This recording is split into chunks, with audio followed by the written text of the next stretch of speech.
made it. Where did we make it? Amarillo by 9 o'clock, I think. It was like, yeah, 8:30. And I have an Evo fetish right now. And I think this is gonna help us fix the wagon. Or actually build an Evo wagon. So go show them. So it's a little bit dinked.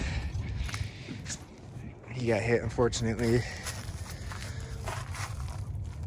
In the back, someone fishtailed him and put him in the rail, so we're gonna try and get it on the trailer. Oh yeah, getting it on the trailer is gonna be a mess.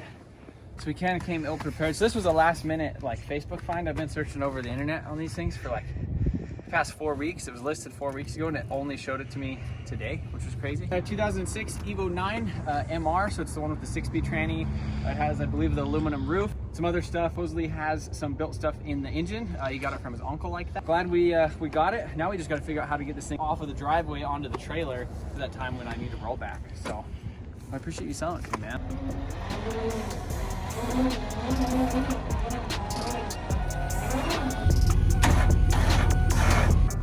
We're gonna put up some wood though, so the jack can go up on like a plywood.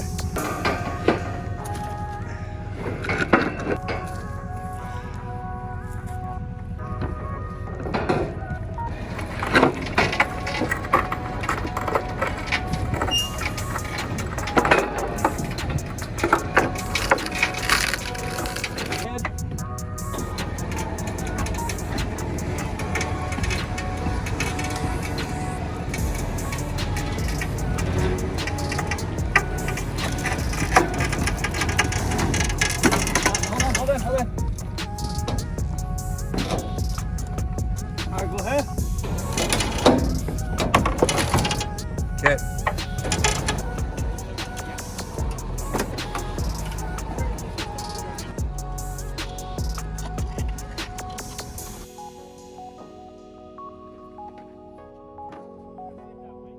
We got it. She's on. I mean, that didn't even take that long. No, that actually went better than I thought it would. Oh yeah, so this jack, we should have brought 2 jacks, yeah. But the winch, game changer. If we didn't have the winch, we would have been screwed. Oh, no way. Or we would have had to come along. We'd have had to, keeps us warm though. I'm warm, are you warm? No, I'm a little cold. Yeah, I'm okay, because I've been doing You got the hoodie, the Carhartt. Yeah. I should have brought the Carhartt, I didn't think.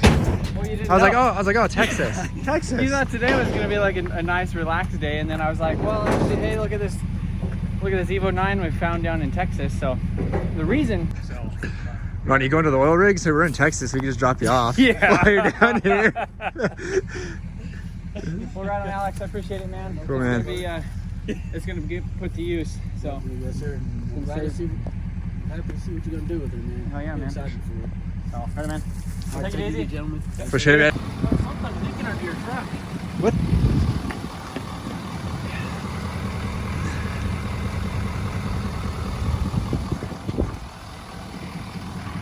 The hell? Oh, you fucking bastard. Chuck, I seen the foam. I seen the foam and I was like, oh yeah. How long were you holding that one in? Since we got into it, probably Amarillo.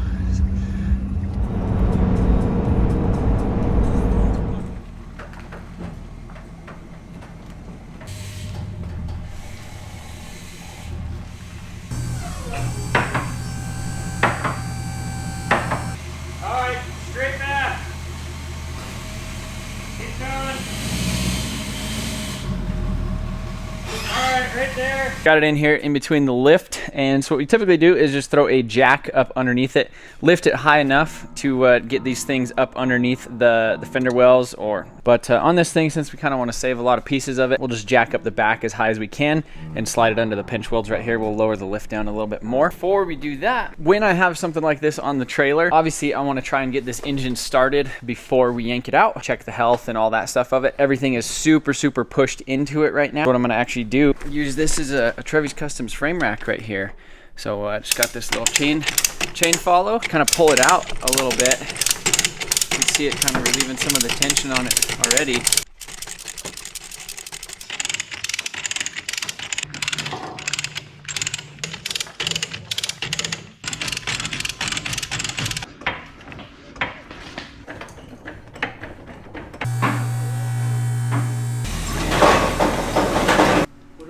here.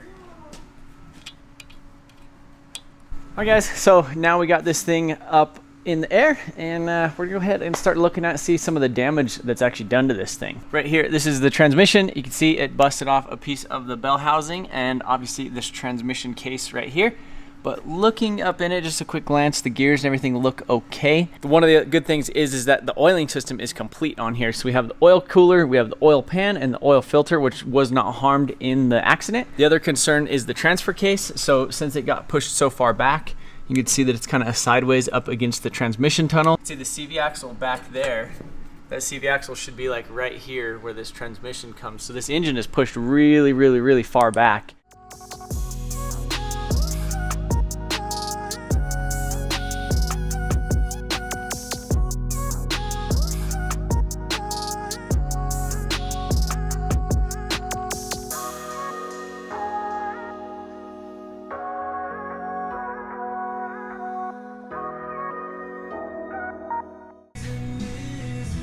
Hey. Hey, the reason's you, buddy. Do you think you could shove that whole thing in your mouth at once? Do you think I can, or do you think I will?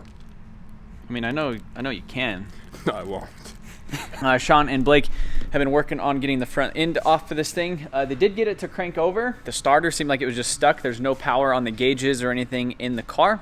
We're gonna go ahead and get the oil pan off of here. So supposedly this is a built 2-liter long rod engine, which basically they increase the rod length and shorten the piston, basically where the wrist pin is on the piston, so that way you get a little bit higher revving, a little bit torquier 2-liter essentially, so you don't have to bore them or do anything like that. But supposedly this has a built motor in it, and I'm interested to kind of see if that's actually true. So the only thing that we've seen so far, everything looks OEM.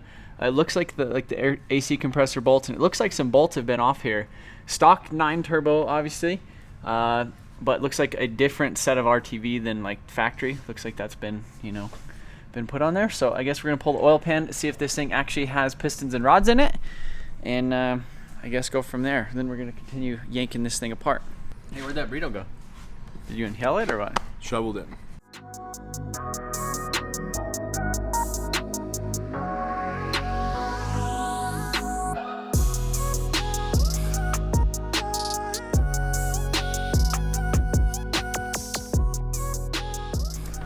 And this thing was freaking glued on there.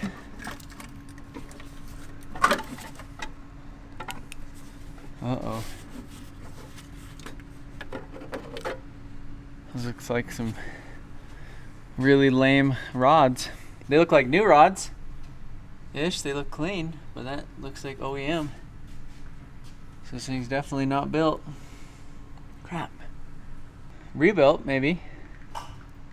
Yeah, you can tell that the bolts have had, like a socket on it, but it's definitely not forged. So that sucks. All right, guys. So they got the engine, tranny, subframe, all that stuff out of here. Steering rack is completely busted right there, and the subframe is pretty bent. Now we are up underneath the car. Sean's pulling out the whole drive shaft portion. Does it look like it's okay? Yeah, the drive shaft looks fine. Now we're focusing on getting this whole rear subframe out of here. So in the Lancer, I'll have to show you guys how it mounts a little bit different, but the difference is the trunk right here in the Lancer keeps going forward where the diff is. So I'm gonna have to cut that out of the Lancer, but we'll get to that later.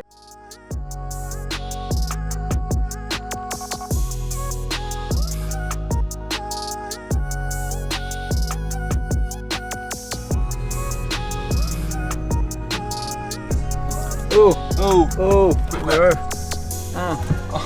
Score!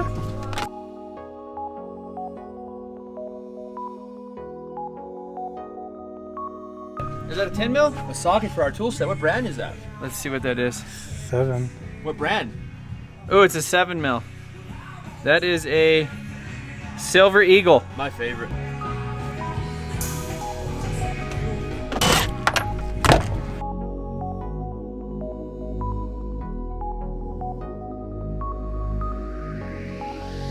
Some of the interior pulled out of it, the seats, a little bit of the carpet, and center console and all that stuff, just so we could get the e-brake things out. So these guys, they're kind of built into the what? What are they doing? Well, they're You just got to remove the rotors, the caliper, the rotors, and the brake shoes to undo it, because the emergency brake is basically connected to one of the shoes, and then it slides into the back of the hub, and it's just easier to take it out that way. So we're gonna need them anyway, so might as well just have the lines come off with the rear Leave them subframe. all on there. So got the rear struts and stuff disconnected. Drive shaft is obviously removed, and now we're just removing some of the suspension bolts over here. It's front one right there. I think that one will line up just perfectly in the Lancer. The wagon, I don't think it has this one right here, and it definitely doesn't have this aluminum subframe that goes across. So we might have to swap in this little piece, like cut this guy out, just to kind of make it all work. But you know, we'll get it all figured out.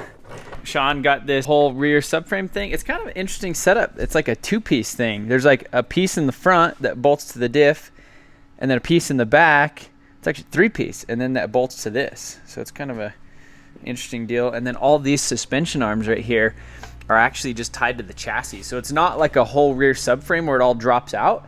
Up in here, up in the chassis, you could see that there's actually these like spot welded on like tabs. Yeah. So in the wagon, I'm pretty sure those are not there. Only other thing we need to pull out from down here right now is the fuel tank, and then possibly the fuel lines. Looking at the wagon, I think it has probably like a fuel pump control module where it doesn't actually have like a fuel pressure regulator, because there's only one fuel line running up to the fuel rail. So something like that. But you know, I guess we'll figure that out. So we might have to steal these fuel lines out of here too, but we'll probably figure that out soon.